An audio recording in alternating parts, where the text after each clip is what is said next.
हैं कि गांवों की प्रजा में हृदय में श्रद्धा होती है, भाव होता है, लेकिन इस दुनिया में ठगने वालों की कमी नहीं है। साधु का वेश पहनकर अनेकों प्रकार के ड्रामा इत्यादि करके अपने आप को साधु पेश करता है। परंतु भागवत में यह प्रश्न पूछा गया, माता देवहूति ने भगवान कपिल देव को पूछा, बताइए साधु किसे कहते हैं? कह साधु। तो तुरंत भगवान कपिल देव ने कहा, इस संसार में कोई साधु अपने गुणों से बनता है। भक्तों, साधु की पहचान उनके गुणों से होती है, उनके वस्त्रों से नहीं होती है। सूरदास जी ने अपने पद में लिखा है, साधु वेश धरी साधु न होई। मात्र साधु का वेश पहन लेने से कोई साधु नहीं बन जाता। ये 250 रुपए के धोती कुर्ता पहनकर, ये 250 रुपए के मिलते सामने,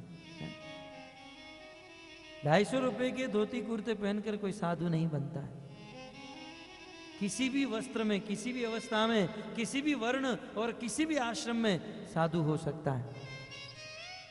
साधु अपने वस्त्रों से नहीं, साधु गुणों से बना जाता है।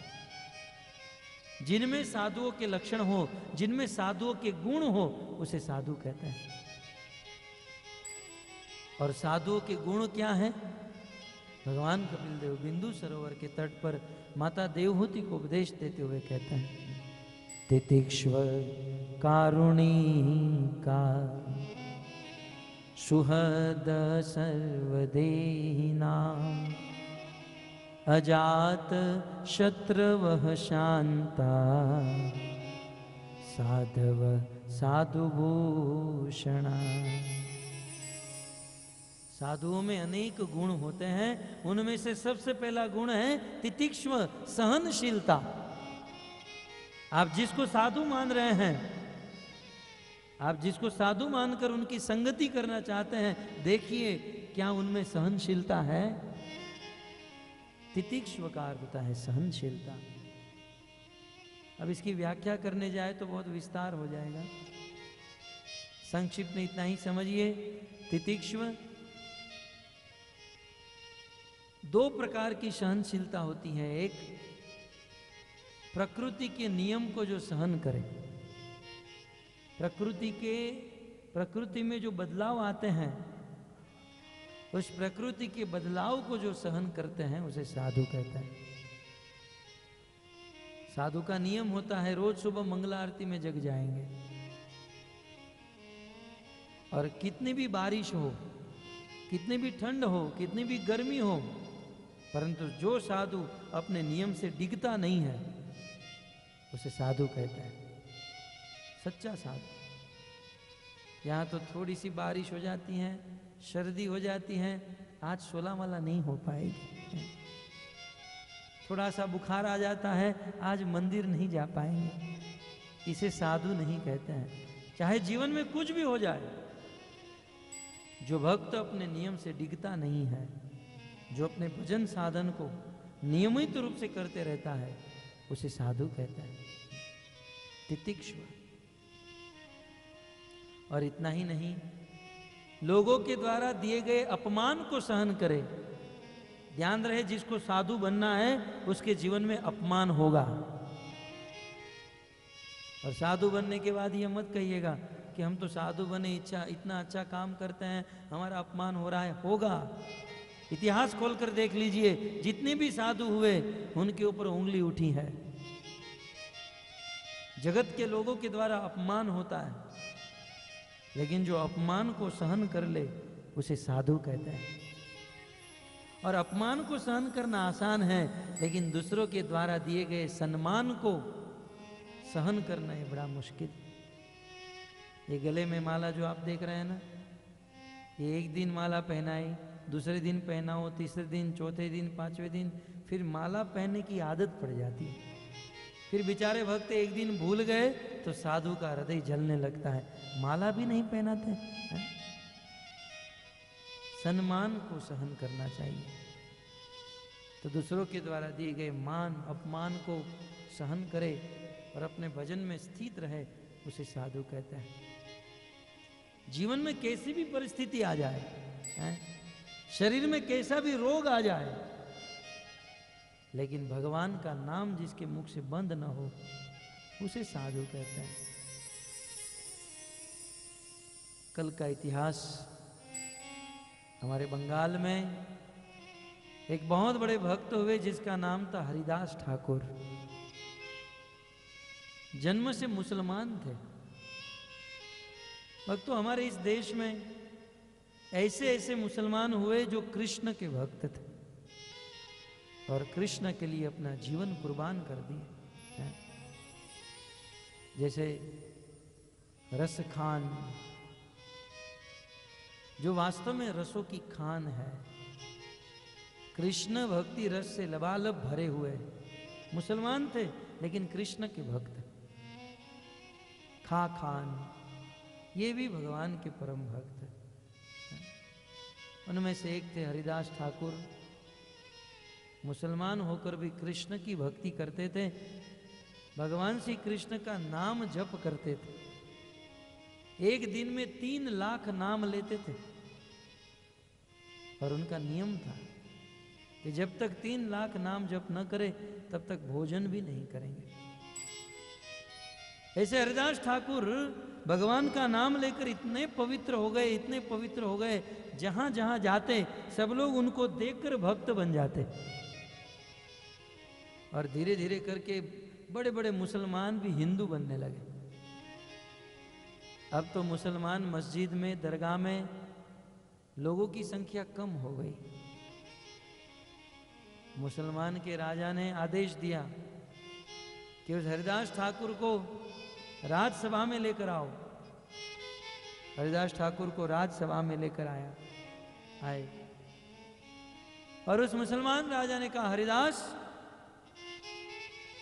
तुम अपने मजहब को छोड़कर,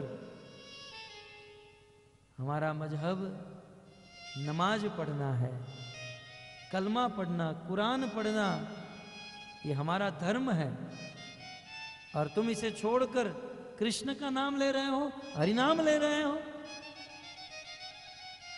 हरिदास ठाकुर ने कहा, यदि आप चाहो तो मैं नमाज पढ़ूंगा, मस्जिद आऊंगा, लेकिन हरिनाम बंद नहीं करूंगा। हरि का नाम तो मैं कभी बंद नहीं कर सकता। उस मुसलमान राजा ने कहा, हरिदास, तुम्हें हरि का नाम बंद करना होगा, इस महामंत्र को बंद करना होगा। हरिदास ठाकुर ने कहा, ये नहीं होगा। बोले, दंड दूंगा। कहा, मंजूर है। उस राजा ने आदेश दे दिया, जाओ इस हरिदास ठाकुर को बीच बाजार में इतना मारो ताकि इसके बाद इस प्रकार के कृष्ण का नाम लेने की कोई हिम्मत ना करे। 22 बाजार में इसको पीटो।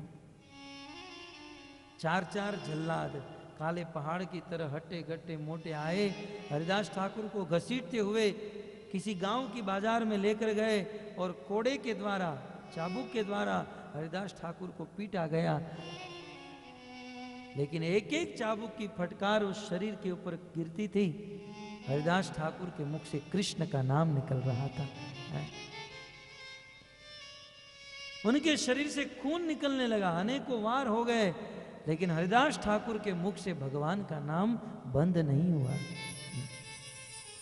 एक बाजार में जाकर इतना मारा, हरिदास ठाकुर मूर्छित हो गए और घसीटकर दूसरी बाजार में लेकर गए, वहां पर मारा गया। तीसरी बाजार में, चौथी बाजार में, भक्तों 22 बाजार में पिटा गया। और हरिदास ठाकुर को मारते मारते वो 4 जल्लाद थक गए और चारों जल्लाद हरिदास ठाकुर को कहने लगे, हरिदास, अब तो कृष्ण का नाम लेना बंद करो। तुम्हें मारते मारते हमारे हाथ थक गए, तुम्हारे शरीर में अब सुई की नोक रखने की भी जगह बची नहीं, पूरे शरीर से खून निकल रहा है। हरिदास, अब तो कृष्ण का नाम लेना बंद करो। उस दिन हमारे भारत के कृष्ण के भक्त हरिदास ने इतना ही कहा था कि आप चाहे मुझे जितना मारना है इतना मारो, और मुझे मार मार कर मेरे शरीर के टुकड़े टुकड़े कर डालो। खंड खंड होई यदि ये तन प्राण, ताबुना वदने आमी ना छाड़ीबू हरि नाम। मुझे मार मार कर मेरे शरीर के टुकड़े टुकड़े कर दो, परंतु मेरे मुख से हरि नाम निकलना बंद नहीं होगा, मेरे मुख से कृष्ण का नाम बंद नहीं होगा, कृष्ण का नाम नहीं छोड़ूंगा। इसे कहते हैं साधु, इसे कहते हैं महामुनि, इसे कहते हैं भक्त, जो जीवन में कैसी भी परिस्थिति आ जाए, जीवन में सुख आए चाहे दुख आए, चाहे कैसी भी विपत्ति में फंस जाए, परंतु भगवान का भजन न छोड़े। ये साधु का प्रथम लक्षण। दूसरा लक्षण है कारुणिका, जिसके हृदय में करुणा है। साधु वो है जिसके हृदय में करुणा है, सभी जीवों के प्रति करुणा है। जो मछली को खा जाते हैं, मांस खाते हैं, वो साधु नहीं है, भागवत कहता है, सीधी बात है। तितिक्षमा कारुणिका सर्वदेही नाम, सभी जीवों के प्रति जिसकी करुणा है उसे साधु कहता है। इसका अर्थ है किसी जीव को मारकर काटकर किसी का मांस खाने वाला कभी साधु नहीं हो सकता। वह साधु कहेगा जो दूसरे जीव को दुखी कर कर खुद अपना पेट भरे। साधु तो करुणामयी होता है, दूसरों के ऊपर कृपा बरसाता है, दूसरे दुखी जीवों को सुखी करने का प्रयास करता है, इसे साधु कहता है।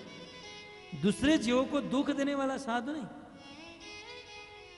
भगवान श्री विष्णु के पार्षद गरुड़ जी ने कागभूषण जी से पूछा कि हे कागभूषण जी, आप बताइए साधु किसे कहते हैं। उस समय कागभूषण जी कहते हैं, पर उपकार वचन मन काया, पर उपकार वचन मन काया। पूछा गया साधु किसे कहते हैं, तब कागभूषण जी इसका उत्तर देते हैं, पर उपकार वचन मन काया, पर उपकार वचन मन काया, पर उपकार वचन मन काया, पर उपकार वचन मन काया, पर उपकार वचन मन काया, पर उपकार वचन मन काया, संत स्वभाव सहज खगराया, संत स्वभाव सहज खगराया, संत स्वभाव सहज खगराया, संत स्वभाव सहज खगराया। गरुड़ जी ने पूछा, हे कागभूषण जी बताइए संत किसे कहते हैं। तो उस समय कागभूषण जी उत्तर देते हैं, जो दूसरे जीव के ऊपर उपकार करते हैं, पर उपकार वचन मन काया, अपने वचन से, अपने मन से, अपनी इंद्रियों से जो दूसरों के ऊपर उपकार करते हैं उसे संत कहते हैं, उसे साधु कहते हैं। संत स्वभाव सहज कर रहा है। एक महात्मा नदी में स्नान कर रहे थे और नदी में स्नान करते हुए अपने दोनों हाथों से सूर्य देवता को जल तर्पण कर रहे थे। जैसे ही नदी में जल भरने गए, उसके हाथ में एक बिच्छू आ गया। बिच्छू जानते हैं, बिच्छू जब डंक मारता है तो बहुत दर्द होता है, उसे उतारना पड़ता है। तो उस महात्मा के हाथ में बिच्छू आया, महात्मा ने देखा बेचारा बिच्छू डूब गया है, उस बिच्छू को लेकर किनारे पर छोड़ने जा रहे हैं। परंतु आप जानते हैं बिच्छू का स्वभाव डंक मारना। उस बिच्छू ने उस महात्मा के हाथ में जोर से डंक मार दिया। महात्मा कांप गए, उनका हाथ कांप गया और बिच्छू हाथ से गिर गया। तुरंत महात्मा खोजने लगे और जल में हाथ डालकर फिर से बिच्छू को उठाया और बिच्छू को उठाकर किनारे पर छोड़ने जा रहे हैं, फिर से बिच्छू ने डंक मारा। महात्मा ने फिर से बिच्छू को उठाया। वैसे बार बार बिच्छू को उठा रहे हैं और बिच्छू डंक मार रहा है। उस समय किनारे पर एक आदमी खड़ा था। उन्होंने कहा, महात्मा जी ये क्या कर रहे हैं? आप जानते नहीं हो ये बिच्छू का स्वभाव है, वो डंक मारेगा, आपको परेशान करेगा। उस समय उस महात्मा ने इतना ही कहा था, जब इस सृष्टि का एक साधारण जीव बिच्छू, जब एक सृष्टि का साधारण जीव अपना स्वभाव नहीं भूल सकता है, तो मैं तो संत हूं, मैं महात्मा हूं, मैं मेरा स्वभाव कैसे भूल सकता हूं? इस बिच्छू का स्वभाव है डंक मारना और मेरा स्वभाव है जीवों के ऊपर करुणा करना, परोपकार करना। बिच्छू को डंक मारने दो, मैं तो इस बिच्छू की जान को बचा कर ही छोड़ूंगा। इसे कहते हैं संत है, जिसका जीवन दूसरों के लिए होता है, जो दूसरों के लिए जीता है। भक्तों, इस संसार में नदी अपना जल स्वयं नहीं पीती है, वृक्ष अपना फल स्वयं नहीं खाते हैं, गाय अपना दूध स्वयं नहीं पीती है। वैसे ही संत अपना जीवन अपने लिए नहीं जीते, दूसरों के लिए जीते हैं, उसे संत कहा जाता है। जो दुनिया में दर दर भटकते हैं, लोगों से डोनेशन लेकर अपनी जेब भरते हैं और अपना जीवन चलाते हैं, उसे संत नहीं कहते हैं। खुद भूखे सो जाए, खुद भूखे रह जाए और जो दूसरों के लिए जीते हैं, उसे संत कहते हैं। जैसे अगरबत्ती खुद जल जाती है लेकिन दूसरों को सुगंध देती है, जैसे मोमबत्ती खुद जल जाती है लेकिन दूसरों को प्रकाश छोड़कर जाती है, वैसे संत दूसरों के ऊपर उपकार करते हैं, परोपकार करते हैं। यह है संत का स्वभाव। संत जब दुखी जीव को देखते हैं तो उस दुखी जीव के दुख को दूर करने की भावना होती है। इसलिए कवियों ने ऐसा कहा है, संतिर्दय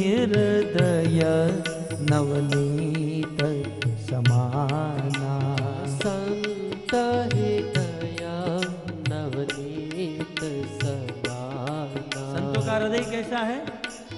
संतों का हृदय ताजे माखन के समान। देखा है आपने? अब आज के लोग अमूल बटर के सिवा कुछ देखते ही नहीं है। गाय का ताजा माखन बहुत कोमल होता है, संतों का हृदय ताजे माखन के समान कोमल होता है। संत हृदय नवनीत समाना, संत हृदय नवनीत समाना। बड़े बड़े कवियों ने संतों के हृदय की उपमा ताजे माखन के साथ दे दी, लेकिन गोस्वामी तुलसीदास जी कहते हैं कि ये कवियों को उपमा देना भी नहीं आया। कवियों ने संतों के हृदय को ताजे माखन के समान कह दिया, लेकिन मेरा मानना ये ऐसा है कि संतों का हृदय तो ताजे माखन से भी कोमल है। संत हृदय नवनीत समाना, संत हृदय नवनीत समाना, संत हृदय नवनीत समाना, संत हृदय नवनीत समाना। कहा कवि पर कहीं जाना, कहा कवि पर कहीं न जाना, कहा कवि पर कहीं न जाना, कहा कवि पर कहीं न जाना। संतों का हृदय, कवियों ने कहा संतों का हृदय ताजे माखन के समान कोमल, लेकिन गोस्वामी जी ने कहा संतों का हृदय ताजे माखन से भी ज्यादा कोमल। क्यों?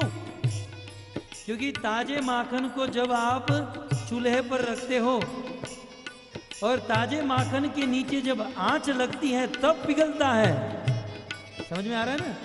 ताजे माखन को जब स्वयं आंच लगती है, स्वयं अग्नि लगती है, तब पिघलता है, लेकिन संतों का हृदय तो दूसरे दुखी जीव को देखकर पिघल जाता है। इसलिए वैष्णव ठाकुर जय वैष्णव ठाकुर, वैष्णव ठाकुर जय वैष्णव ठाकुर, वैष्णव ठाकुर जय वैष्णव ठाकुर की जय हो।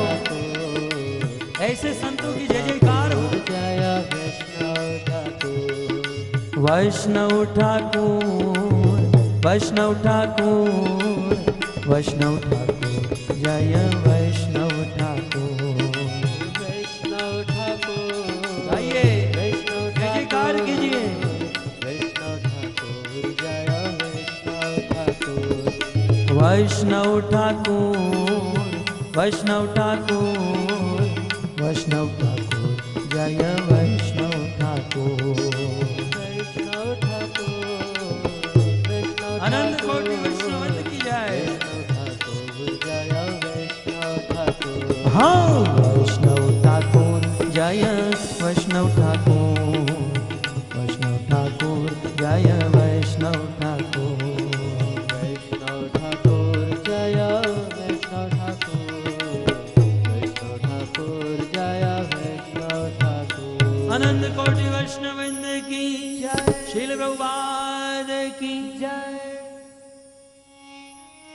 तितिक्ष्वा कारुणिका, संत का स्वभाव करुण, जो दूसरे जीवों के ऊपर करुणा करे उसे संत कहा जाता है। और भक्तों, जिस प्रकार से इस मनुष्य देह में आत्मा है, उसी प्रकार से एक हिरण में भी आत्मा है, गाय में भी आत्मा है, मछली में भी आत्मा है, सब में जीवात्मा है। मनुष्य को काटकर, मनुष्य को मारकर जो दर्द होता है, उतना ही दर्द गाय को भी होता है, उतना ही दर्द मछली को भी होता है।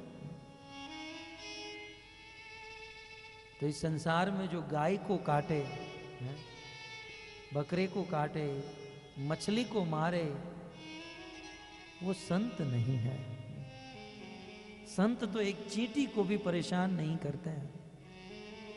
संत तो सबको सुखी करने की भावना रखते हैं। सर्वे भवन्तु सुखिनाम, सर्वे सन्तु निरामय, सर्वे भद्राणि पश्यन्तु मां कश्चित् दुख भाग भवे। वर्तमान के युग में कुछ लोग बड़े बड़े धर्मवेत्ता बन गए, बड़े बड़े धर्म के आचार्य बन गए, लेकिन धर्म के आचार्य बनने के बाद भी मांस खाना बंद नहीं करते। वो वास्तव में धर्मात्मा नहीं है।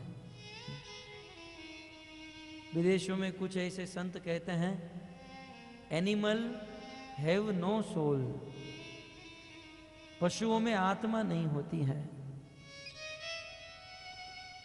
अरे पशुओं की बात छोड़ दीजिए, वृक्ष, पेड़ और पौधे में भी आत्मा होती है। हमारे भारत के वैज्ञानिक जगदीश चंद्र बोस ने यह साबित किया। तो जब वृक्ष में आत्मा है, पशुओं में आत्मा है। अतः जो सभी जीवों के ऊपर करुणा करे उसे संत कहते हैं।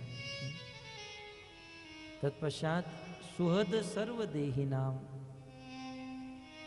जो सभी देहधारी जीवों का सुहद करे, कल्याण करे, उसे संत कहते हैं। अजात शत्रवः, जो किसी को भी अपना शत्रु नहीं मानते हैं, उसे संत कहते हैं। शांत, जिसका मन शांत है, बुद्धि शांत है, भगवान में लग चुकी है, उसे संत कहते हैं। और साधव साधु भूषणा, और जो शास्त्र का पालन करते हैं, गीता, भागवत, रामायण जैसे ग्रंथों में जो उपदेश, जो सिद्धांत दिए गए हैं, उन बातों को जो अपने जीवन में उतारते हैं, उसे संत कहा जाता है, उसे साधु कहते हैं। तो ये हैं संत के गुण, साधुओं के गुण।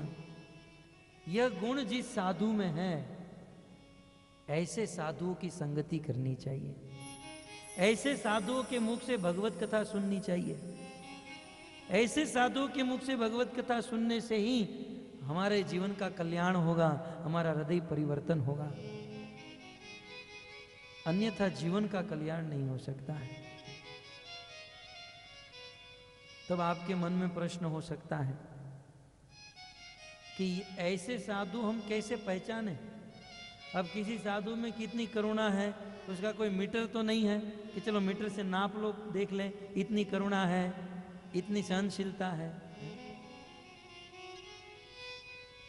किस साधु में ये सारे गुण है, यदि ये देखना चाहते हैं तो उस साधु के 5 लक्षण बताए गए हैं,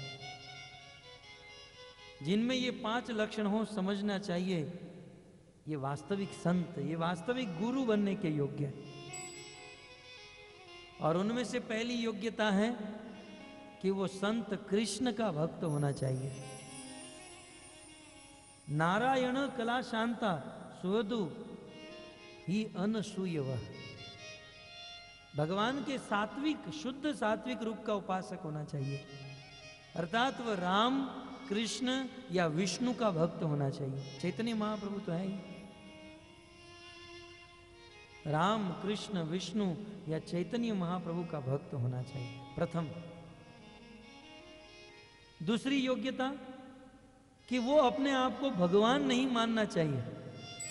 जो अपने आप को भगवान मानता है वह संत नहीं है, वह पाखंडी है। ऐसे पाखंडियों से दूर रहना चाहिए। दूसरी बात, मैं शास्त्र की बात कर रहा हूं, ऐसा हमारे शास्त्रों में लिखा है।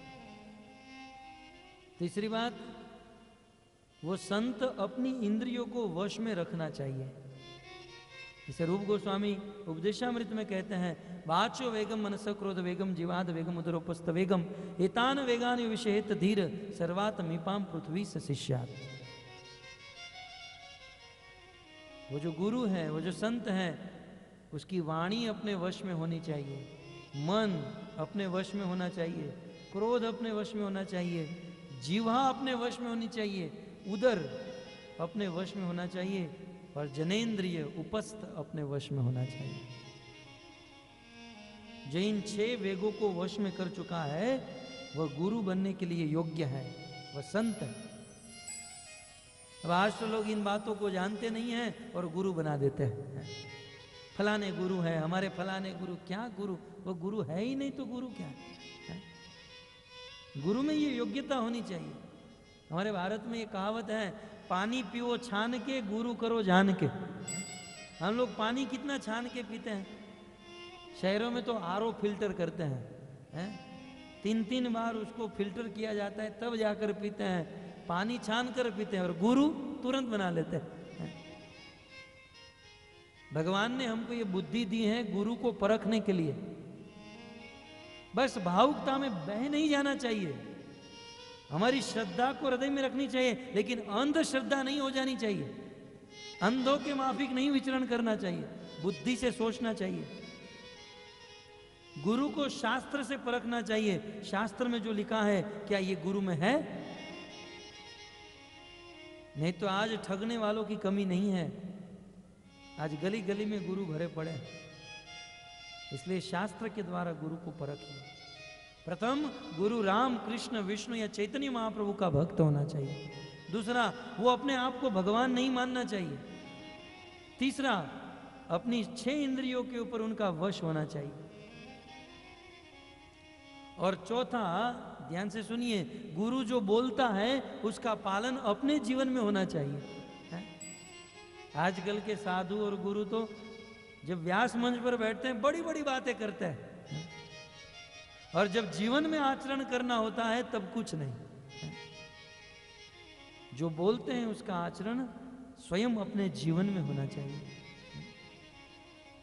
नहीं तो हमारे कमलोचन प्रभु सुनाते हैं, चक्की के ऊपर कुछ और बात, चौकी के ऊपर कुछ और बात है। पिछले साल भी मैंने सुनाया था, इस साल भी सुनाता हूं। कैसे ही एक गुरु थे, गांव में रहते थे, और जब प्रवचन करते थे तो इतना बढ़िया प्रवचन करते थे। और ये भी मत समझिए जो अच्छा प्रवचन करता है वो अच्छा गुरु है?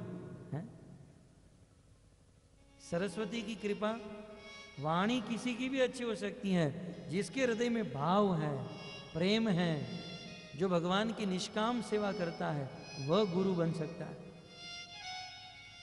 बोलने में तो हमारे फिल्म के कलाकार भी अच्छा बोल सकते हैं, ये बोलना कोई बड़ी चीज नहीं है। हृदय में भगवान के प्रति छल छलाता हुआ प्रेम होना चाहिए, ये गुरु। तो एक ऐसे गुरु थे जो बोलने में बहुत एक्सपर्ट थे। जब वे कथा का बोलते थे तो गंगा के धारा के समान उसका वेग चलता था, पूरा गांव उसकी कथा में आ जाते थे। पूरा गांव उस गुरु की कथा सुनता था, लेकिन उनकी पत्नी उनकी कथा नहीं सुनती थी। तो एक दिन गांव वाली 2-3 महिला गुरु जी की पत्नी के पास गई और कहा कि हे गुरु माता, आपके पति अर्थात हमारे गुरु प्रवचन करते हैं, कितना अच्छा प्रवचन करते हैं, पूरा गांव प्रवचन सुनने के लिए आता है, आप ही नहीं आती हो। तब गुरु जी की पत्नी ने कहा, देखो हमारे पति जब प्रवचन करने जाते हैं तब हमें उनके लिए भोजन बनाना होता है, इसलिए हम नहीं आते। तो इन्होंने कहा कि एक दिन जल्दी भोजन बनाकर आ जाओ। बोले तुम इतना आग्रह करते हो तो आज मैं जल्दी भोजन बना लूंगी। तो आज जल्दी भोजन बना लिया। गुरुजी की पत्नी अपने पति के प्रवचन में जाकर बैठी और गुरुजी ने प्रारंभ किया। गुरुजी का प्रवचन तो तगड़ा था, है? बिल्कुल गीता का श्लोक ले लिया। ऊर्ध्वम गच्छन्ति सत्त्वस्तामदे तिष्ठन्ति राजसा जगन्न गुणवृत्तिस्ता अधो गच्छन्ति तामसा। इस संसार में जो व्यक्ति सत्वगुण में रहकर कार्य करता है वो ऊपर के लोकों में जाता है, रजोगुण में रहकर कार्य करता है वह इसी संसार में फंस जाता है, तमोगुण में रहकर पाप करता है वो नरक लोक में जाता है। इसलिए हम सबको हमारा आहार शुद्ध रखना चाहिए। आहार शुद्ध, सत्व शुद्धि ध्रुवा स्मृति, स्मृति लंबे सर्वग्रंथि नाम विप्रमोक्ष। यदि सत्वगुणी आहार करते हैं तो सत्वगुण में रहकर हम ऊर्ध्व लोक में जाते हैं, रजोगुणी आहार करते हैं तो रजोगुण में फंस जाते हैं, तमोगुणी आहार करते हैं तो हम तमोगुणी कार्य करने लगते हैं। इसलिए आहार शुद्ध रखना चाहिए। इसलिए मैं ऐसा कहता हूं कि हमें तमोगुणी भोजन नहीं करना चाहिए और तमोगुणी भोजन करते हुए प्याज और लहसुन नहीं खाना चाहिए। सब लोगों ने ताली बजाई, आप लोग मत बजाइए, वहां पर ताली बजाई, सब लोग खुश हो गए। गुरुजी ने कह दिया प्याज और लहसुन नहीं खाना चाहिए। जो प्याज और लहसुन खाता है वो तमोगुण में फंस जाता है और वो व्यक्ति तमोगुणी कार्य करता है और मरने के बाद नरक में जाता है। बात तो बहुत अच्छी थी, शास्त्र की बात थी, लेकिन गुरुजी की बात को सुनकर उनकी पत्नी खड़ी हो गई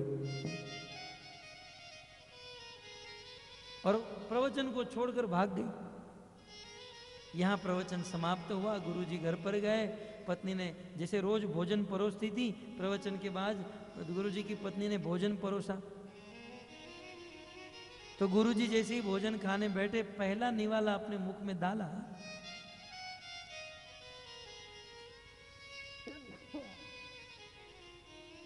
पहला निवाला अपने मुख में डालते ही गुरु, भाग्यवान, ये तुमको क्या हो गया? कल तक तो तुम बहुत बढ़िया भोजन बनाती थी, आज भोजन ऐसा कैसे बन गया? इतना फीका फीका भोजन क्यों बनाया है? तब गुरुजी की पत्नी दोनों हाथ जोड़कर चरणों में गिरकर कहने लगी, पतिदेव मुझे क्षमा कीजिए, आज तक मैंने आपको बहुत परेशान किया, आज तक मैंने आपका बहुत अपराध किया। आज जब मैं आपके प्रवचन में आई और मैंने सुना कि हमें प्याज और लहसुन नहीं खाना चाहिए, आज तक मैं आपको प्याज और लहसुन वाला भोजन बनाती रही और आपको खिलाती रही, लेकिन आज मुझे ज्ञान हुआ, इसलिए मैं जल्दी जल्दी घर पर आ गई, प्याज लहसुन वाला भोजन फेंक दिया और बिना प्याज लहसुन वाला भोजन मैंने आपके लिए बनाया।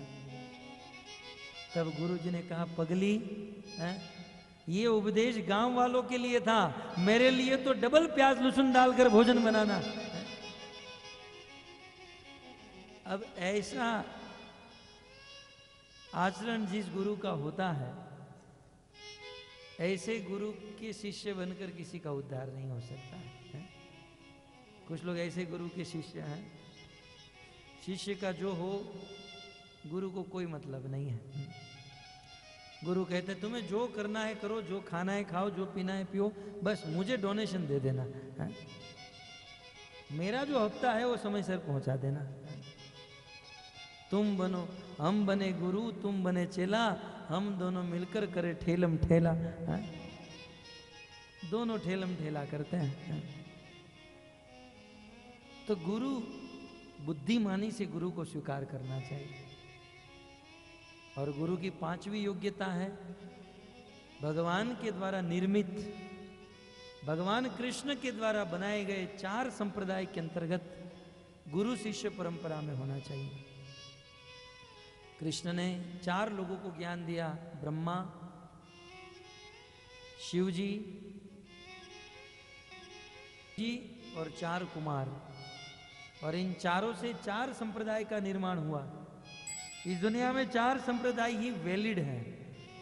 सत्य कहा जाए तो 4 ही संप्रदाय मुख्य हैं, बाकी सब तो अपने मन और बुद्धि की उपज है।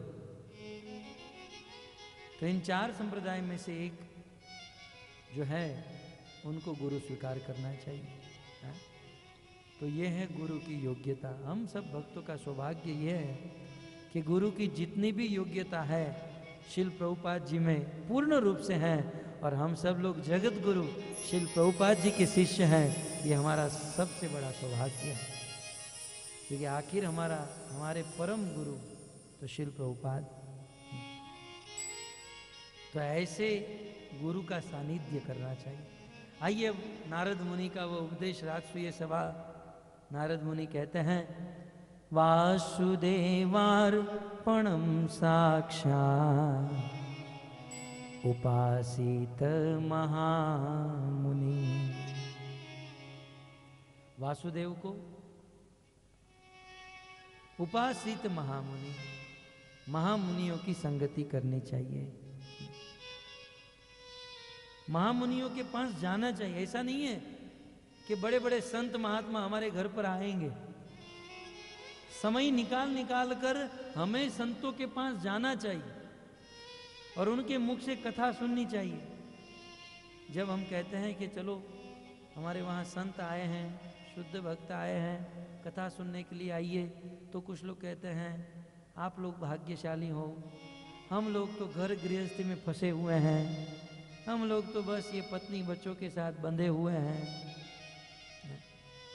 वास्तव में कुछ लोग ऐसा बहाना करते हैं, लेकिन जब वो ऐसा बोलते हैं तब वास्तव में उनको यह एहसास नहीं होता है, बस बोलने के लिए बोल देते हैं कि हम फंसे हुए हैं। वास्तव में यदि उनके बुद्धि में ऐसा है कि मैं फंसा हुआ हूं, तो विचार कीजिए, जो फंसा हुआ आदमी है वो तो अपने बंधन को काटने का प्रयास करेगा ना। जिसको बांध दिया गया है वो तो कैंची से, हाथ से, दांत से, कैसे भी करके अपने बंधन को काटने का प्रयास करेगा। लेकिन आज का गृहस्थ अपने बंधन को काटने का प्रयास नहीं करता है और बस कहता रहता है मैं फंसा हुआ। और कुछ लोग वास्तव में फंसे हुए हैं। और यदि वास्तव में ऐसा है कि घर गृहस्थी को छोड़कर महात्माओं के पास, साधु के पास कथा सुनने नहीं जा सकते हो, घर गृहस्थी के साथ बंधे हुए हैं, तो कोई बात नहीं। गुरु महाराज कहते हैं घर गृहस्थी के साथ बंधे बंधे आ जाना चाहिए। आप बंधे हुए हो पत्नी और बच्चों के साथ, तो सबके साथ आ जाना चाहिए। और जब महात्माओं के साथ बैठोगे, उनके मुख से सुनोगे, तो यह ग्रंथि टूट जाएगी, यह ग्रंथि छूट जाएगी। क्योंकि इस संसार की जाल को तोड़ने में महामुनि ही समर्थ है, साधु संत ही इसे तोड़ सकते हैं। नहीं तो संसार में सब लोग इस जाल में फंसे हुए हैं और रात दिन दुखी हो रहे हैं। विश्वनाथ चक्रवर्ती ठाकुर कहते हैं, संसार दावा नललीड लोक तारान्य कारुण्य घना घनत्वम्। संसार दावा नललीड लोक, ये संसार जो है दावानल की तरह जल रहा है। संसार दावानले दिया निशी हिया जले। भक्त, इस दावानल रूपी संसार से मुक्त होना है, इस अग्नि से मुक्त होना है, तो गुरु ही, एक साधु ही, एक महात्मा, एक महामुनि ही इसे हमें मुक्त कर सकता है। इसलिए नारद जी कहते हैं महात्माओं की संगति करनी चाहिए। और वक्त चाणक्य पंडित ने नीति शास्त्र में भी लिखा है कि संगति करो तो महान लोगों की, महान लोगों की संगति करो, और उस संगति में यदि आपका अपमान भी हो फिर भी सह लेना चाहिए। क्योंकि चाणक्य पंडित दृष्टांत देते हैं, गधे के ऊपर बैठने से अच्छा है घोड़े की लात खा ले। मूर्खों के मुख से प्रशंसा सुनने से अच्छा है महात्माओं के साथ बैठकर उनकी डांट सुन ले। क्योंकि महात्माओं के साथ बैठोगे, यदि वो कुछ भी बोलेंगे, कुछ भी सुनाएंगे, हमारे जीवन के लिए कल्याणकारी होगा। जैसे कहा गधे के ऊपर किसी को बिठा दिया जाए वो ठीक नहीं, लेकिन घोड़े की लात मिल जाए तो उससे अच्छा है। तो महान लोगों की संगति करनी चाहिए। और भक्तों, इस संसार में महान कौन है?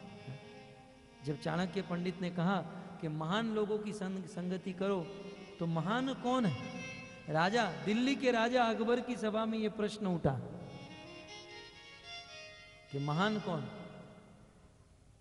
तब किसी ने कहा ये पृथ्वी महान है, पृथ्वी सबकी मां है, पृथ्वी से ही अन्न जल प्रकट होता है, पृथ्वी महान, सबसे बड़ी पृथ्वी।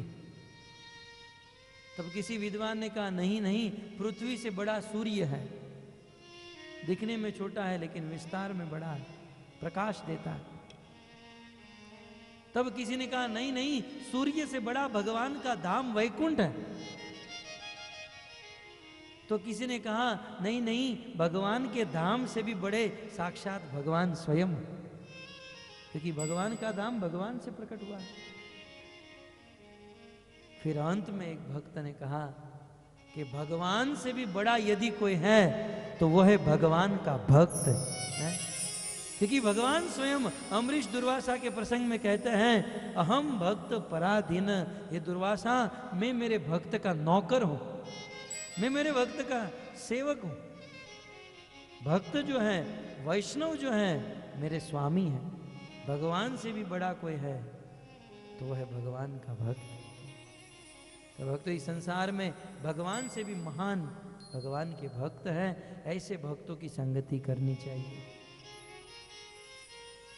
संस्कृत इस श्लोक के ऊपर और दृष्टि की जाए तो नारद मुनि कहते हैं, उपासित महामुनिन। मुनिन शब्द बहुवचन में है, एक वचन में नहीं।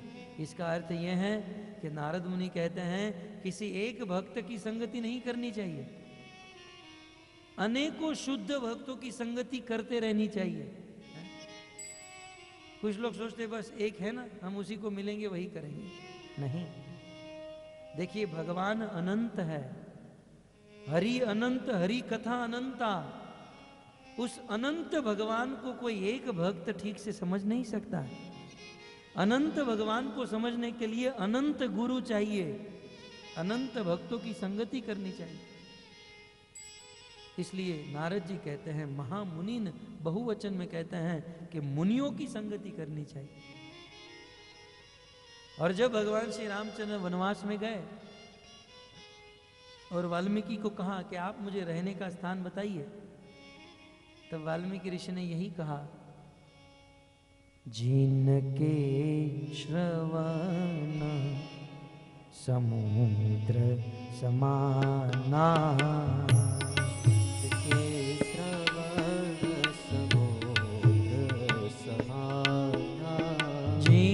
जिनके श्रवण समुद्र समाना। गाइए, श्रवण समुद्र समाना। भगवान राम 14 वर्ष के लिए वनवास में निकले हैं। अनेकों अनेकों नदी, सरोवर, पर्वत, पहाड़ को पार करते हुए एक बहुत बड़े संत महात्मा वाल्मीकि ऋषि के आश्रम में पधारे हैं। एक दिन एक रात वाल्मीकि आश्रम में रुके हैं। दूसरे दिन सुबह भगवान राम विदा मांग रहे हैं और विदाई लेते समय भगवान राम दोनों हाथ जोड़कर वाल्मीकि ऋषि से कहते हैं कि हे प्रभु बताइए मैं, मेरी पत्नी सीता और मेरा भाई लखन, हम तीनों के रहने के लिए कोई योग्य स्थान बताइए। प्रभु बताइए मैं कहाँ रह सकता हूं। तब वाल्मीकि ऋषि कहते हैं कि हे प्रभु, आप तो साक्षात भगवान हो, आप कहाँ नहीं रहते हो। कण कण में आपका वास है, अत्र तत्र सर्वत्र, सब जगह पर आप रहते हो। परंतु आपने पूछा ही है और आप ये जानना चाहते ही हो कि आपको कहाँ रहना चाहिए। तो प्रभु सुनिए, वाल्मीकि ऋषि भगवान राम के रहने का स्थान बता रहे हैं। आज भी हम लोग सोचते हैं कि भगवान हमारे घर पर आए, भगवान हमारे हृदय में आए, भगवान हमारे जीवन में आए। लेकिन भगवान को हमारे जीवन में लाने के लिए क्या करना चाहिए, वाल्मीकि ऋषि बताते हैं। जिन के श्रवण समुद्र समाना,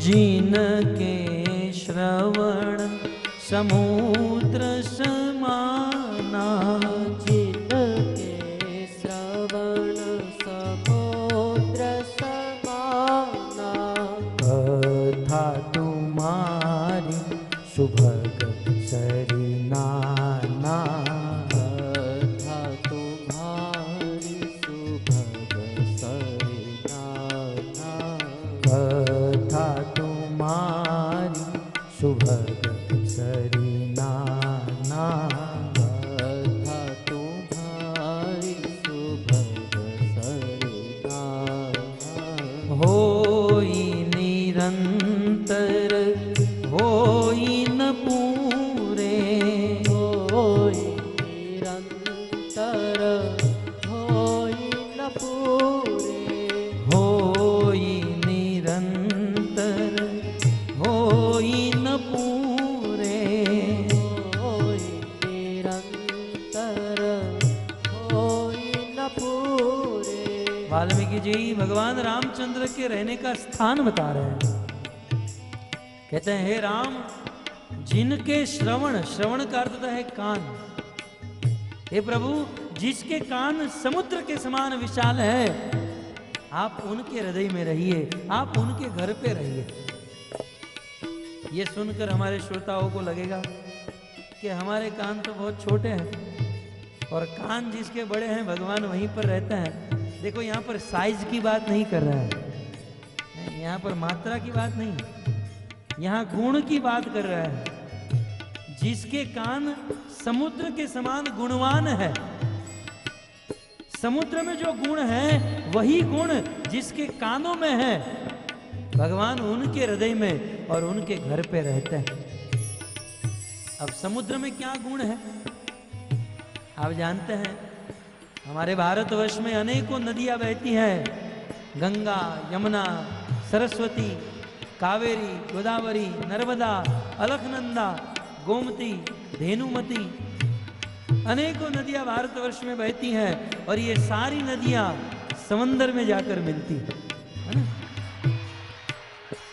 समुद्र में ये सभी नदियां प्रवेश करती हैं और समुद्र प्रेम से इन सभी नदियों को अपने में समा लेता है।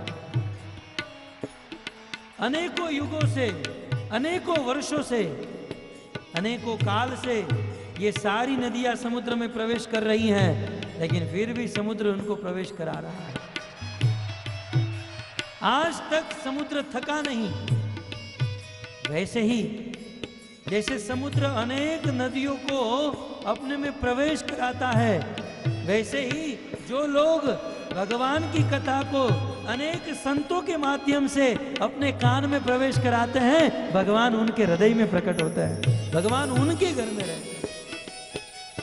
होई निरंतर होई न पूरे, होई निरंतर होई न पूरे। और बारंबार कथा सुनने के बाद भी जिसके मन में उबन नहीं आती है, बारंबार कथा सुनने के बाद भी ऐसा लगता है कि हमने तो कुछ सुना ही नहीं, हम तो और सुनना चाहते हैं, और सुनना चाहते हैं। बारंबार कथा सुनकर जो ज्यादा से ज्यादा कथा सुनना चाहते हैं, भगवान राम उनके घर में आते हैं। राजा राम राम राम, सीता राम राम राम, राजा राम राम राम, सीता राम राम राम। राजा राम गाइए प्रेम राम राम, सीता राम राम राम, राजा राम राम राम, सीता राम राम राम। राजा राम राम राम, सीता राम राम राम, राजा राम राम राम, सीता राम राम राम। राजा राम राम, आइए प्रेम से भगवान श्री रामचंद्र का नाम प्रेम से लीजिए। राजा राम राम राम, सीता राम राम राम। राजा राम राम राम, सीता राम राम राम, राजा राम राम राम, सीता राम राम राम। राजा राम राम राम, सीता राम राम राम, राजा राम राम राम, सीता राम राम राम। राजा राम राम राम, सीता राम राम राम, राजा राम राम राम, सीता राम राम राम। राजा राम राम राम, सीता राम राम राम, राजा राम राम राम, सीता राम राम राम। राजा राम राम राम, सीता राम राम राम, राजा राम राम राम, सीता राम राम राम। राजा राम राम राम, सीता राम जय हो। राम, राजा राम राम राम, सीता राम राम राम। जय राम रमा रमनम शमनम भवतापयातुर त्राहि जनो, अवधेश सुरेश रमेश विभो, शरणागत मागत त्राहि प्रभो। जय राम रमा रमनम शमनम भवतापयातुर त्राहि जनो, अवधेश सुरेश रमेश विभो, शरणागत मागत त्राहि प्रभो। राजा राम राम राम, सीता राम राम राम, राजा राम राम राम, सीता राम राम राम। राजा राम राम राम, सीता राम राम राम, प्रेम से गाइए। राम राम राम, सीता राम राम राम। राजा राम राम राम, सीता राम राम राम, राजा राम राम राम, सीता राम राम राम। राजा राम राम राम, सीता राम राम राम, राजा राम राम राम, सीता राम। प्रेम से। राजा राम राम राम, सीता राम राम राम, राजा राम राम राम, सीता राम राम राम। राजा राम राम राम, सीता राम राम राम, राजा राम राम राम, सीता राम राम राम। राजा राम राम राम, सीता राम राम राम, राजा राम राम राम, सीता राम राम राम। राजा राम राम राम, सीता राम राम। प्रेम से गाइए। राजा राम राम राम, सीता राम राम राम। राजा राम राम राम, सीता राम राम राम, राजा राम राम राम, सीता राम राम राम। राजा राम राम राम, सीता राम राम राम, राजा राम राम राम, सीता राम राम राम। रघुपति राघव राजा राम, पतित पावन सीताराम। रघुपति राघव राजा राम, पतित पावन सीताराम। रघुपति राघव राजा राम, पतित पावन सीताराम।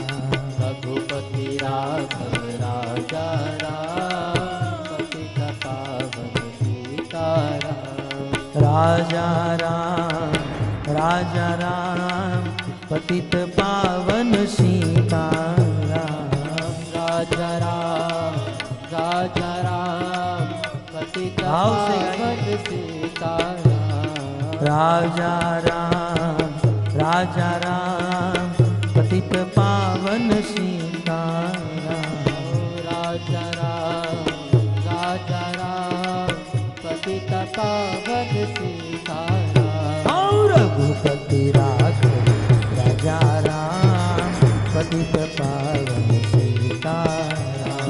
रघुपति राघव राजा राम पतित पावन सीताराम। सीताराम तुम्हारी जय जय हो। सीताराम तुम्हारी जय जय हो। सीताराम तुम्हारी जय जय हो। सीताराम तुम्हारी जय जय हो। अवधेश तुम्हारी जय जय हो। अवधेश तुम्हारी जय जय हो। अवधेश तुम्हारी जय जय हो। अवधेश तुम्हारी जय जय हो। राजा राम तुम्हारी जय जय हो। राजा राम तुम्हारी जय जय हो। राजा राम तुम्हारी जय जय हो। राजा राम तुम्हारी जय जय हो। अवधेश तुम्हारी जय जय हो। अवधेश तुम्हारी जय जय हो। अवधेश तुम्हारी जय जय हो। अवधेश तुम्हारी जय जय हो। बोलो हरे कृष्णा कृष्णा कृष्णा हरे हरे, हरे राम राम राम हरे हरे। हरे कृष्णा कृष्णा कृष्णा हरे हरे, हरे राम राम हरे हरे। हाँ, हरे कृष्णा कृष्णा कृष्णा हरे हरे, हरे राम राम राम हरे हरे। हरे कृष्णा कृष्णा कृष्णा हरे हरे, हरे राम राम हरे हरे। नित्य गौर हरि बोल हरि बोल हरि बोल हरि बोल। नित्य गौर हरि बोल हरि बोल हरि बोल हरि बोल। जय जय प्रभुपाद प्रभुपाद प्रभुपाद प्रभुपाद। जय जय प्रभुपाद प्रभुपाद प्रभुपाद प्रभुपाद। श्री रामचंद्र भगवान की जय। श्री कृष्णचंद्र भगवान की जय। श्रील प्रभुपाद की जय। अर्पणं साक्षात् उपासित महामुनि। आप देख रहे हैं 1.5-2 घंटा बीत गया और ये पूरे 2 घंटा केवल एक शब्द के ऊपर प्रवचन चल रहा है। उपासित महामुनि। महामुनियों के साथ बैठना चाहिए, सत्संग करना चाहिए, साधुओं की संगति करनी चाहिए। कैसे साधु होते हैं ये सारी बात आपने अभी सुना। लेकिन अब मानो युधिष्ठिर महाराज पूछे कि हे नारद जी, आपकी ये सारी बात समझ में आ रही है और मुझे भी ऐसा लग रहा है कि आप लोगों को भी ये समझ में आ रहा होगा। आ रहा है ना? सबको समझ में आ रहा है ना? तब अब नारद मुनि को युधिष्ठिर महाराज पूछते हैं कि प्रभु, आपने ये कहा कि गृहस्थियों को साधुओं के पास जाकर बैठना चाहिए, परंतु साधुओं के साथ बैठकर करना क्या चाहिए? साधु संतों के साथ बैठकर क्या करना चाहिए? क्योंकि इस संसार में कुछ लोग साधुओं के पास जाते तो हैं, लेकिन साधुओं से कुछ सुनने के बदले खुद की साधुओं को सुनाते हैं। अब यहां पर प्रश्न पूछा गया कि साधुओं के पास बैठकर करना क्या चाहिए? तब नारद मुनि अगला श्लोक बताते हैं, शृण्वन् भगवतो भीक्ष्णम् अवतार कथा शुभम श्रद्धानो यथा काल उपशांत जनावृत। सर्वप्रथम नारद मुनि कहते हैं साधुओं के पास बैठकर शुणवन, साधुओं के मुख से सुनना चाहिए। सीधी बात, साधुओं से यदि हम लाभ लेना चाहते हैं तो सबसे ज्यादा लाभ साधुओं को सुनने से ही मिलता है। शास्त्र का सिद्धांत। कुछ लोग सोचे हम साधु के पास जाएंगे, साधु मंत्र मार के कोई फल दे देंगे, अपने पीठ पर हाथ घुमा देंगे, अपने मस्तक पर हाथ घुमा देंगे और हमारा कल्याण होगा। ये कभी हो नहीं सकता है। साधु का वास्तविक लाभ उनके मुख से उपदेश सुनकर ही मिल सकता है। इसलिए नारद जी कहते हैं शुणवन भगवतो भीक्ष्णम, साधु के मुख से सुनना चाहिए। क्या सुनना चाहिए? भगवतो, भगवान की कथा सुननी चाहिए। तो मैं ये कह रहा था कि कुछ लोग साधुओं के पास जाकर साधुओं के मुख से भगवान की कथा सुनने के बदले अपनी कथा शुरू करते हैं। महाराज आपको प्रणाम करते हैं, महाराज हमारे घर पर सब कुछ ठीक चल रहा है, 3 फैक्ट्री चल रही है, एक नया घर लिया, नया प्लॉट लिया, नई जमीन ली, ये किया वो किया। साधु ये सुनने के लिए नहीं आया है। साधुओं के पास बैठकर कुछ सुनने की आशा रखनी चाहिए, अन्य किसी भी प्रकार की आशा नहीं रखनी चाहिए। भगवत गीता में आप सुनते हो कृष्ण और अर्जुन दोनों मित्र थे, और जब अर्जुन कौरवों की सेना को देखकर विचलित हो गए, तब दूसरे अध्याय के 7वें श्लोक में अर्जुन कृष्ण से कहते हैं, कृष्ण कार्पण्य दोषो अपहत स्वभाव प्रचामि त्वां धर्मसम्मूढचेता यच्छ्रेयस्यात्नि चितं ब्रूहि तन्मे शिष्यस्तेऽहं शाधि मां त्वां प्रपन्नम्। हे कृष्ण, कृष्ण कृपण दुर्बलता के कारण मैं मेरा धैर्य खो चुका हूं, कृष्ण में मेरी बुद्धि खो चुका हूं। कृष्ण अब मुझे समझ में नहीं आ रहा है कि मुझे क्या करना चाहिए क्या नहीं करना चाहिए। कृष्ण, अब तक तो मैं आपको मेरा मित्र मानता था, परंतु अब कृष्ण आप मेरे मित्र नहीं, आप मेरे गुरु हो। कृष्ण, मैं आपको अपना गुरु स्वीकार कर रहा हूं। कृष्ण, मैं आपको अपना गुरु मान रहा हूं। अब तक की मित्रता को अंत करके अब अर्जुन कृष्ण को अपना गुरु बना रहे हैं। जैसे ही अर्जुन ने कहा शिष्यस्ते हम शाधि माम त्वाम प्रपन्नम, कृष्ण आप मेरे गुरु हो, मैं आपके चरणों में हूं, आप मेरा उद्धार कीजिए। तब मानो कृष्ण ने अर्जुन से कहा, अर्जुन आप कैसा उद्धार क्या चाहते क्या हो आप? तो अर्जुन तो कह सकते थे ना, कृष्ण आप ये सबको मार डालो। अर्जुन जो चाहे वो जो कराना चाहे कृष्ण कर सकते थे, लेकिन उस समय अर्जुन की विद्वत्ता देखिए, बुद्धिमानी देखिए। कृष्ण ने कहा अर्जुन मैं क्या करूं, तुम क्या चाहते हो? तब अर्जुन ने कहा यत् श्रेयस्य निश्चितम ब्रूहि, ब्रूहि माने बोलो। हे कृष्ण, मेरी आत्मा के कल्याण के लिए जो बात हो ऐसी बात बोलो, उपदेश दो। आपसे और कुछ नहीं चाहता हूं कृष्ण, आप बोलो और मैं सुनूं, बस यही चाहिए। गुरु के मुख से उपदेश सुनने की लालसा होनी चाहिए। गुरु से और कोई लालसा नहीं रखनी चाहिए। कुछ लोग तो गुरु से लालसा रखते हैं, गुरु जी मेरी शादी करवा देंगे। आजकल तो ऐसा फैशन चला है कि अमेरिका के गुरु के साथ, अमेरिका के गुरु से दीक्षा लेंगे तो हमारी शादी अमेरिका की किसी लड़की के साथ होगी।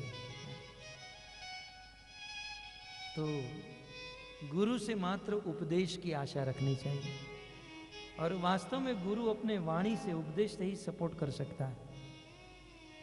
प्रेम भक्ति चंद्रिका में नरोत्तम दास ठाकुर लिखते हैं, गुरु मुख पद्म वाक्य चिते ते करिय ऐक्य, आरना करीह मने आशा।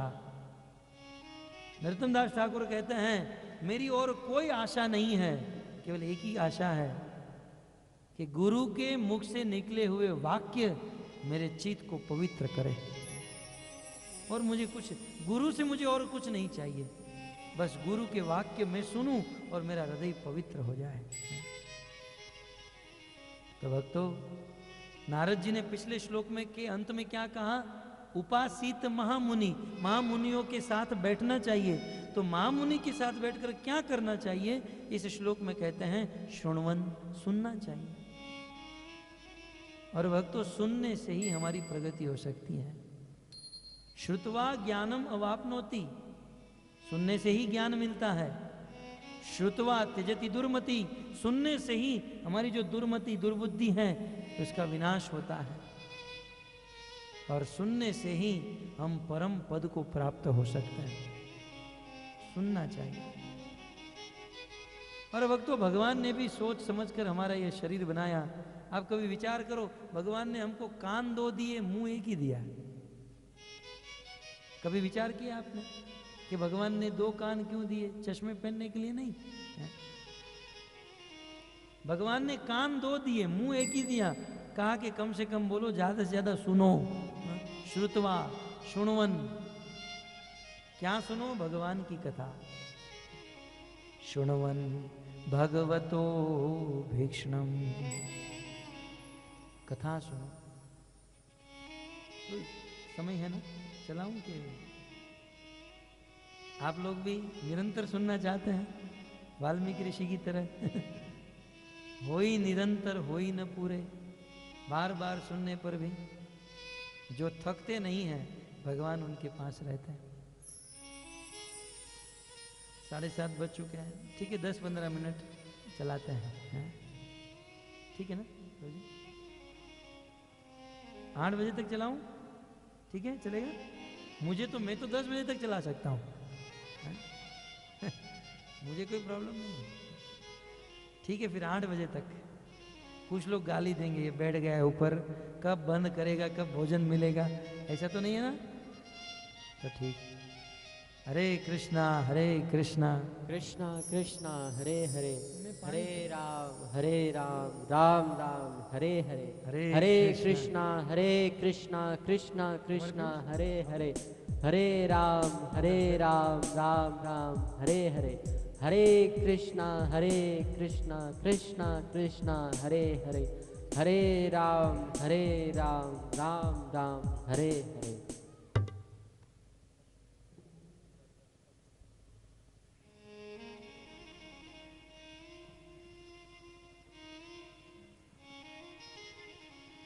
वास्तव में बहुत सुंदर वातावरण है, और ऐसे वातावरण में कथा सुनना और बोलना आनंद आता है।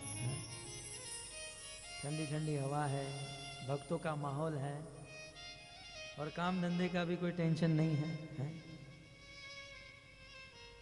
शुण्वन, नारद जी कहते हैं सुनना चाहिए।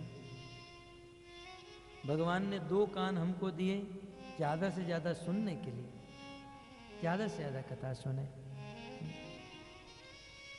तो शुण्वन, नारद जी ने कहा शुण्वन भगवतो भीक्षणम, भगवान की कथा को अभीक्षणम का अर्थ होता है बारंबार।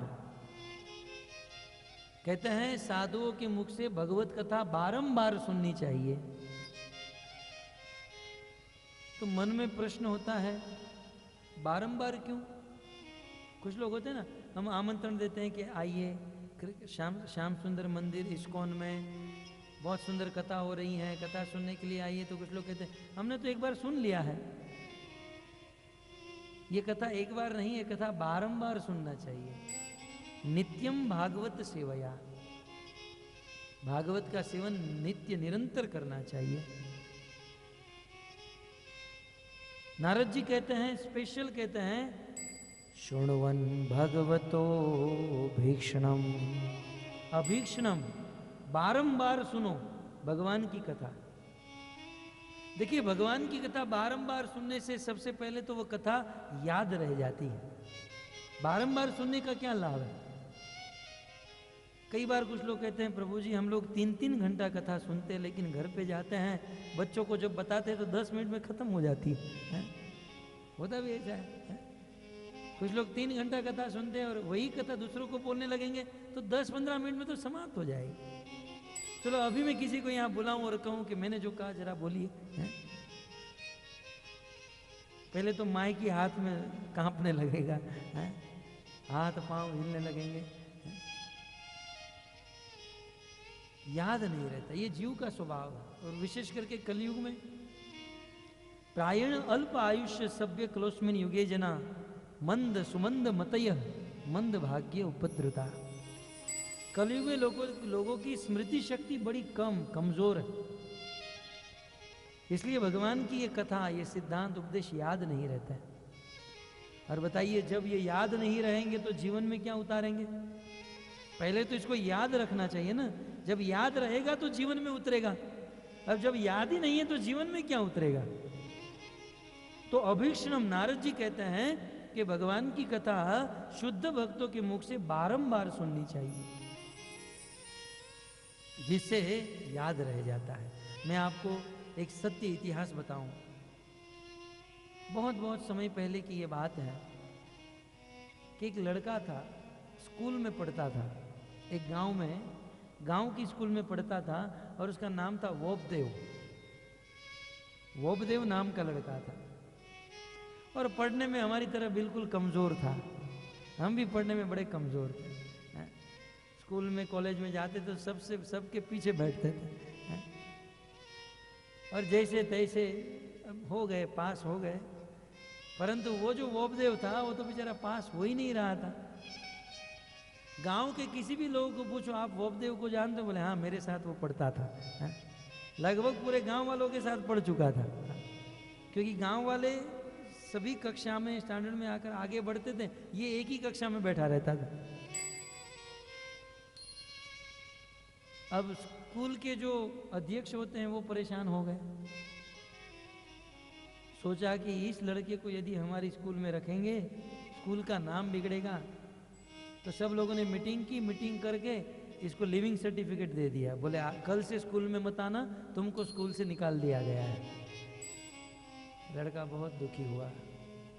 बोले ऐसा क्यों हो रहा है? मुझे कुछ याद क्यों नहीं रहता है? मैं भूल क्यों जाता हूँ? वो वोबदेव नाम का लड़का घर पे नहीं गया, वो हाथ में सर्टिफिकेट लेकर गांव के किसी एक कोने पर चला गया, एक वृक्ष के नीचे जाकर बैठ गया और सोच रहा था कि मेरी बुद्धि इतनी कमजोर क्यों है, मुझे कुछ याद क्यों नहीं रहता है। उतनी ही देर में उसकी नजर एक कुएं के ऊपर गई। सामने एक कुआं था, कुआं जानते हैं, और कुएं के आजू बाजू में दीवार थी और उसमें से पानी निकालने के लिए लोग बाल्टी के साथ रस्सी बांधकर अंदर डालते थे। और वहां पर एक पत्थर था, उस पत्थर से वो रस्सी खींचते थे तो रस्सी उस पत्थर के साथ घसीटते थे। पत्थर के साथ रस्सी घसीटने के कारण वो पत्थर घिस गया। घिसते घिसते घिसते पत्थर दो टुकड़े हो गए, टूट गए। इस लड़के ने देखा कि रस्सी के द्वारा पत्थर टूट गया। जब एक धागे से, एक रस्सी से पत्थर को तोड़ा जा सकता है तो मेरी बुद्धि पत्थर से तो नरम है, पत्थर जितनी कड़क नहीं है। उस चीज से उनको एक उपदेश मिल गया, अभ्यास। पत्थर कितना भी कड़क है, परंतु रस्सी को बारंबार उसके ऊपर घिसा जाए तो वह भी टूट सकता है। वैसे कितना भी कठिन सब्जेक्ट हो, विषय हो, उसे बारंबार यदि आप रटते रहो तो वह स्थित हो जाता है, याद रह जाता है। अब तो स्कूल में जाने का तो कोई अवकाश नहीं था, और भगवत गीता को ले लिया। भगवत गीता के 700 श्लोक हैं, वो बारंबार रटने लगा।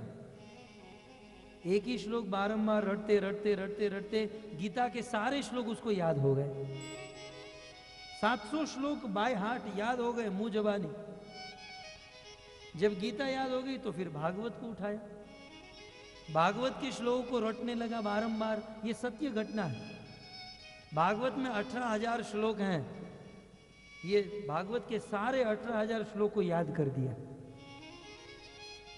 अब हमारे इतिहास में ऐसी घटना आती है, मुसलमान की मोगल सेना हमारे भारत में आई थी और हमारे भारत में कई दिनों तक रही।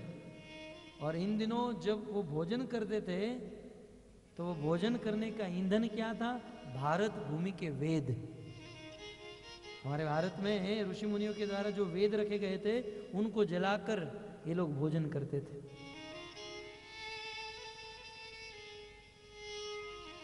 94% वेद जलाकर राख कर दिए मुसलमानों ने, केवल 6% वेद बचे। और इसमें श्रीमद् भागवतम भी जल गया। जो प्रतिलिपि थी वो जल गई। मुसलमानों के जाने के बाद विद्वानों की सभा में बहुत बड़ा प्रश्न उठा कि जिन भागवत से जीवों का उद्धार हो सकता है, जो भागवत वेदव्यास जी के जीवन का अंतिम ग्रंथ है, अब जब वो भागवत नहीं तो लोगों का उद्धार कैसे होगा? और मुसलमानों ने वो भागवत जलाकर राख कर दिया। अब क्या करें, क्या करें? भागवत कहाँ से लाए, कहाँ से लाए? तब किसी ने समाचार दिया, एक लड़का है उसे पूरा भागवत याद है। बोले बुलाओ। बड़े बड़े विद्वानों की सभा में बहुत बड़ी पार्लियामेंट बनी और उसमें उस वोबदेव उस लड़के को बुलाया गया। बोले तुम भागवत जानते हो? बोले हाँ, गीता भी जानता हूँ, गीता भागवत दोनों जानता हूँ। बोले अच्छा बोलो। तो सारे विद्वान लिखने लगे, वोबदेव भागवत बोलने लगे आंधी तूफान की तरह, एक के बाद एक श्लोक, एक के बाद एक श्लोक। पूरे 18,000 श्लोक रचित पूरा भागवत वोबदेव ने बोल दिया। और ये खबर सारे अखबार में, न्यूज़पेपर में, सब जगह पर पहुंच गई कि एक ऐसा लड़का सारा श्लोक भागवत का याद है और उन्होंने लिखवा दिया है। तो बहुत बड़े बड़े लोग आए, प्रेस रिपोर्टर आए, प्राइम मिनिस्टर आए और सब लोगों ने मिलकर उनका इंटरव्यू लिया और कहा कि आप इतने ज्ञानी हो, पूरी गीता और पूरा भागवत याद है, पहले तो ये बताओ किस स्कूल में आप पढ़े हो? जिस स्कूल में तुमको पढ़ाया गया, इतना बुद्धिमान बनाया गया, वो स्कूल कौन सी है? तब वोबदेव ने कहा जिस स्कूल में मैं पढ़ा उस स्कूल से तो मुझे निकाल दिया गया था। ये स्कूल वालों का कमाल नहीं है, ये अभ्यास का कमाल। अभ्यास। भक्तों, कहने का तात्पर्य यह है, किसी भी वस्तु को आप बारंबार रटते हो, बारंबार बोलते हो तो वो याद रह जाता है? इसलिए नारद मुनि कहते हैं शृण्वन् भगवतो भीक्ष्णम्। भगवान की कथा बारंबार सुननी चाहिए। और बारंबार सुनने से पहला लाभ क्या होता है? याद रह जाता है। और बारंबार सुनने से दूसरा लाभ क्या होता है? जीवन में उतर जाता है। कोई भी चीज को आप बार बार सुनते हो ना, फिर वो जीवन में उतर जाता है। आपको एक कमरे में बंद कर दिया जाए, आप बहुत अच्छे हो, बुद्धिमान हो, लेकिन एक कमरे में बंद कर दे और एक टेप रिकॉर्ड शुरू कर दे और उस टेप रिकॉर्ड में ऐसा कोई आदमी बोले मैं पागल हूं, मैं पागल हूं, मैं पागल हूं, मैं पागल हूं, मैं पागल हूं। 1 साल तक उस कमरे में उस आदमी को रखा जाए और 1 साल तक लगातार सुनाया जाए मैं पागल हूं, मैं पागल हूं। 1 साल के बाद जब कमरा खोलेंगे वो आदमी क्या बोलेगा? बेचारा नहीं था लेकिन हो गया, सुन सुन के हो गया। आप कीट भ्रमर न्याय जानते हैं? संस्कृत में एक न्याय है, कीट भ्रमर न्याय। ये सत्य घटना है। एक कीड़ा होता है, कीड़ा, और कभी कभी एक भ्रमर आता है कीड़े के पास, और भंवरा जो होता है वो कीड़े को उठाकर अपने घर पर लेकर जाता है और अपने घर जाकर करता कुछ नहीं, उस कीड़े के मुख में बोलता रहता है मन मन मन मन मन। बोलते बोलते बोलते बोलते वो कीड़ा भी भंवरा बन जाता है ना? तो सुनने का ये असर होता है। सुनने से एक तो बात याद रह जाती है और बारंबार सुनने से वो जीवन में उतर जाता है। हमारे गुरु महाराज एक कथा सुनाते हैं कि एक बार 3 ठग थे। ठग माने चोर। उन्होंने सोचा कि यार कितने दिनों से हाथ नहीं मारा, क्या करे। और एक काम करते हैं, ब्राह्मण आ रहा है, हाथ में बकरी है, बकरी को चुरा लेते हैं। बोले चोर चुरा लेंगे, पुलिस वाले पकड़ेंगे, तो कैसे भी करके ठग कर उस बकरी को ले लेते हैं। तीनों ने प्लान बनाया, ध्यान से सुनिए। तीनों ने प्लान बनाया, तीनों ठग कुछ रास्ते में कुछ अंतर पर खड़े रह गए। पहला ठग ब्राह्मण को मिला, ब्राह्मण बकरी को कंधे पर लेकर जा रहे थे। ठग ने कहा, ब्राह्मण देवता, ब्राह्मण तो बड़े पवित्र होते हैं, आप इस कुत्ते को अपने कंधे पर लेकर कहाँ जा रहे हैं? थी बकरी, लेकिन उस ठग ने कहा, इस कुत्ते को कंधे पर रखकर कहाँ जा रहे हैं? ब्राह्मण ने कहा, कुत्ता, ये तो बकरी है। बोले आपको गलतफहमी हो रही है। ठग ने कहा, ब्राह्मण देवता आप तो अच्छे भले आदमी हो, आपको तो सब कुछ भला ही दिखता है, लेकिन सत्य को है कुत्ता। ब्राह्मण थोड़े आगे गए, उनके मन में सोचा कि यार वो कह रहा था वो है बकरी, शायद कुत्ता होगा, तो इसे अच्छा है मैं उसको नीचे उतार दूं। बकरी को नीचे उतार दिया। ब्राह्मण बकरी के साथ जा रहे थे, उतने में दूसरा ठग मिला। बोले ब्राह्मण देवता क्या बात है, आज कुत्ते के साथ कहाँ घूम रहे हो? ब्राह्मण सोचा वो कुत्ता कह रहा था, ये भी कुत्ता। बकरी को देखा, दिखती तो बकरी है, लेकिन ये लोग कुत्ता क्यों कह रहे हैं? ब्राह्मण थोड़े दूर चलने लगे, उतने में तीसरा ठग मिला। ब्राह्मण देवता आप तो धन्य हो, लेकिन आप ये कुत्ते के साथ क्या कर रहे हो?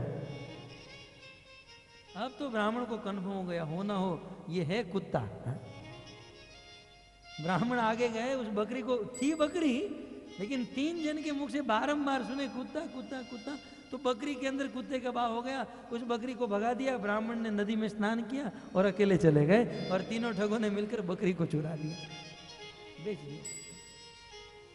कहने का तात्पर्य यह है कि एक ही चीज बारंबार सुनते हैं तो वो स्थित हो जाती है, वो जीवन में उतर जाती है। तो इसलिए नारद मुनि कहते हैं कि भगवान की कथा शुण्वन् भगवतो भीक्षणम, बारंबार सुननी चाहिए। तब प्रश्न हो सकता है कि आप ऐसा कहते हो, नारद मुनि कहते हैं कि भगवान की कथा बारंबार सुननी चाहिए, तो भगवान की कथा बारंबार सुनने से कथा में अरुचि नहीं आ जाएगी?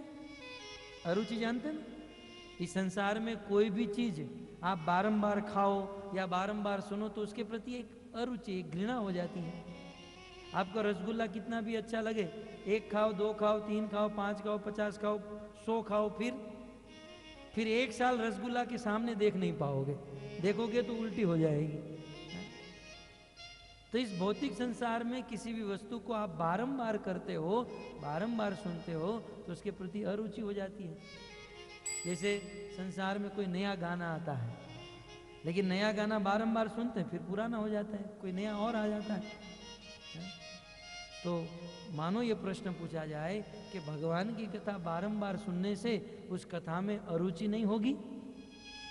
तब नारद जी कहते हैं, शुण्वन् भगवतो भीक्षणम अवतार कथामृतम। कहते हैं भगवान की जो एक कथा है, अवतार कथा अमृतम, भगवान की कथा अमृत के समान है। अमृतम मतलब न मृतम, अमृत का अर्थ है न मृतम। कृष्ण की कथा ऐसी है कि बारंबार सुनने से रुचि कम नहीं, रुचि बढ़ती जाती है। इसका स्वभाव अमृत के समान। अमृत माने जो मरता नहीं है, जिससे कभी रुचि कम न हो, जिससे रुचि मरे नहीं, उसे अमृत कहते हैं। और गोपियां भी कहती हैं, तव कथामृतम तप्त जीवनम कविभिरीडितम कल्मषापहम। तव कथामृतम तप्त जीवनम कविभिरीडितम कल्मषापहम। भगवान की कथा अमृत के समान है। और गोपियां इस बात को कहती हैं, तव कथामृतम तप्त जीवनम कविभिरीडितं कल्मषापहम् तव कथामृतं गाइए, प्रेम से गाइए। कविभिरीडितं कल्मषापहम्। तो सभी वेद शास्त्र का सार भागवत को माना गया है। भागवत का सार दशम स्कंद को माना गया है। दशम स्कंद का सार रास पंचाध्यायी माना गया है। रास पंचाध्यायी का सार गोपी गीत को माना गया है और गोपी गीत का सार इस श्लोक को माना गया है। तव कथामृतं तप्त जीवनम कविभिरीडितं कल्मषापहम्। तव कथामृतं तप्त जीवनं कविभिरीडितं कल्मषापहम्। तो ये अद्भुत श्लोक है। क्या बताएं, आज से लगभग 500 वर्ष पूर्व बंगाल के एक राजा थे जिसका नाम था राजा प्रताप रुद्र, उड़ीसा के राजा। और राजा प्रताप रुद्र चैतन्य महाप्रभु के परम भक्त थे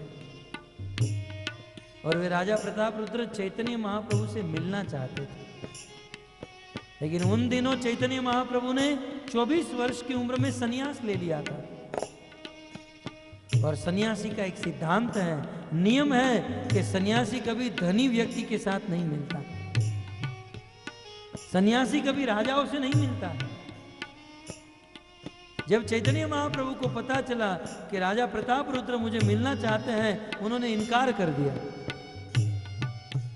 राजा प्रताप रुद्र ने सार्वभौम भट्टाचार्य को कहा कि जरा आप मनाइए ना। सार्वभौम भट्टाचार्य ने महाप्रभु को मनाया, लेकिन फिर भी इनकार कर दिया।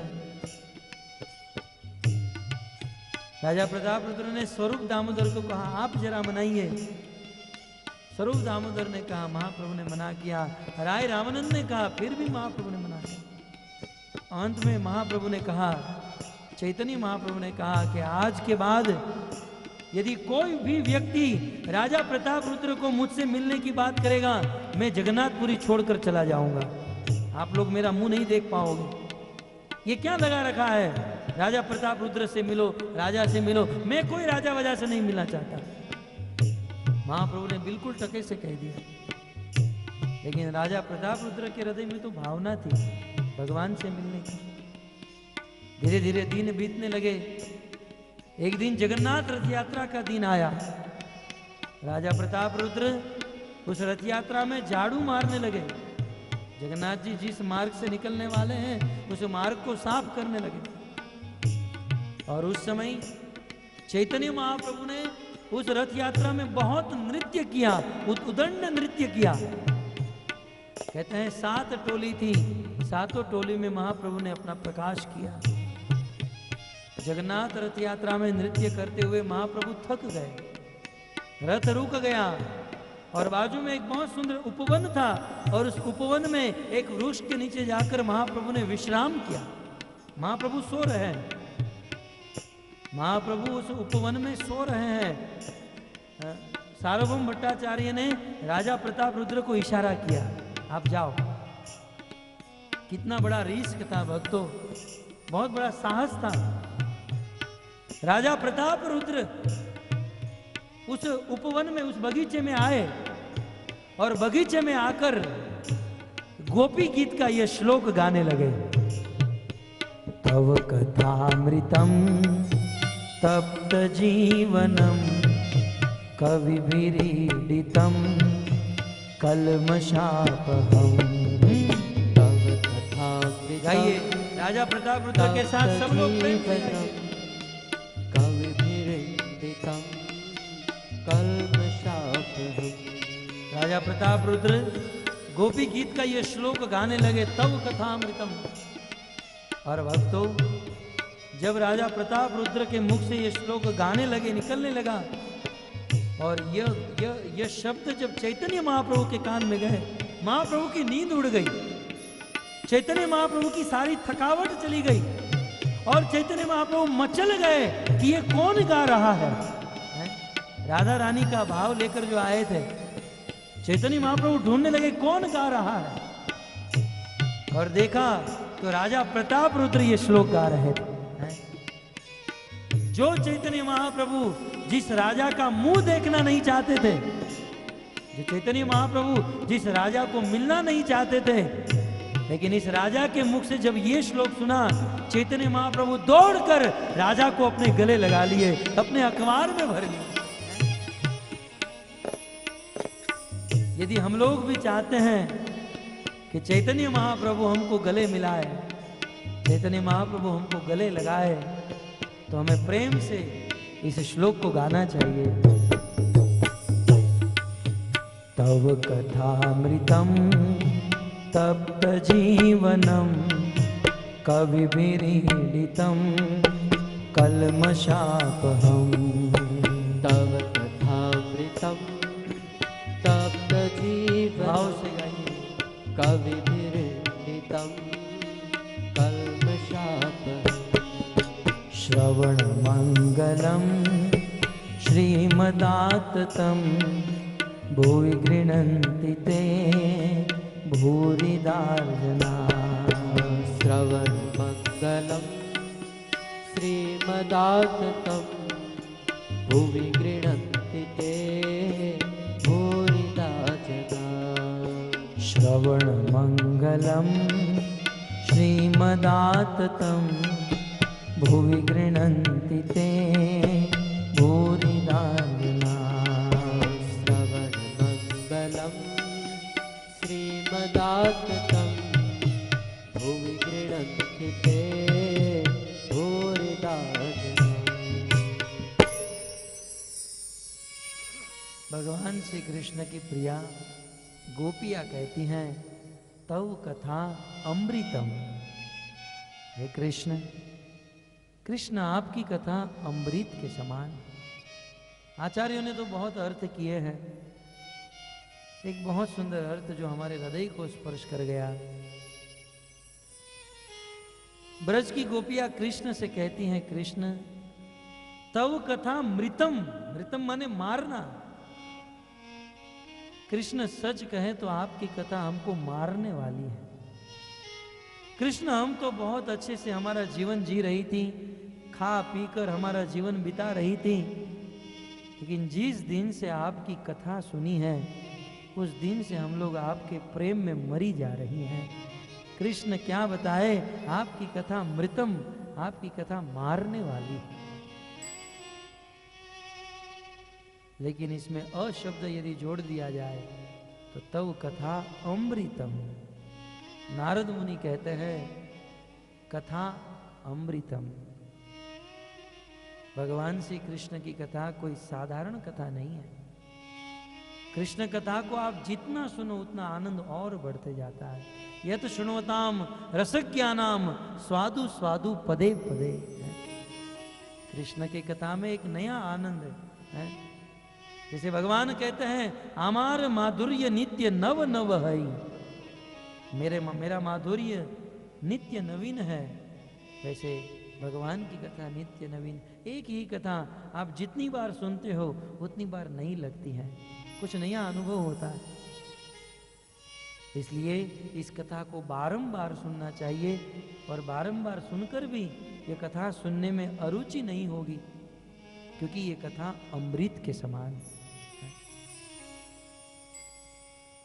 परंतु भक्तों, यह कथा सुनते हुए 3 चीज का ध्यान रखना चाहिए। यदि 3 चीज का ध्यान रखते हो तो भगवान की कथा इसी जन्म में भगवान की प्राप्ति करा सकती है। वो 3 चीज क्या है, कल शाम को 5 बजे। हरे कृष्णा कृष्णा कृष्णा कृष्णा हरे हरे